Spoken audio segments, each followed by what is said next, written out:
ሰላም ቤተሰብ እንዴት ናችሁ? ሰላም ናችሁ ወይ? አለሁ እኔ ፈጣሪ ይመስገን። ዛሬ ለአንዲት ጉዳይ ነው ወደ እናንተ የመጣሁት ቤተሰብ። ይህንን ሪፖርት ሼር ኮፒ ሊንክ አድርጉና ለብዙ ሰው እንዲደርስልኝ አድርጉልኝ። እቺ በምስሉ ላይ የምታዩት ገጣሚት ስትሮንግ ትባላለች። በጓደኞቿ ደግሞ ኢማንዳ ተስፋዬ ብለው ይጠሯታል። በቤተሰቦቿ ደግሞ ሄዋን በቀለ ትባላለች። ሆኖም ሌላም ስሞች አሏት። እቺ ሴት አጭበርባሪና ወንጀለኛ ነች። ያ ማለት ብዙ ብር አጭበርብራ ጠፍታለች።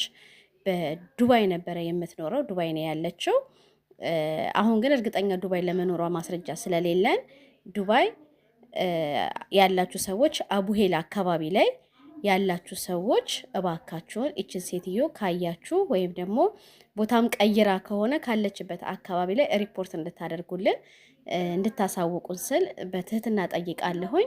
እንዲሁም ደግሞ ሼር ኮፒ ሊንክ አድርጋችሁ የቲክቶክ ማህበረሰብ አጠቃላይ በተለይ ገጣሚያኖች፣ ጸሐፊያኖች፣ አንባቢያኖች በሙሉ ይችን ሴት ሼር ኮፒ ሊንክ አድርጋችሁ እንዳገኛት እንድትተባበሩኝ ስል በትህትና እጠይቃችኋለሁ። አመሰግናለሁ።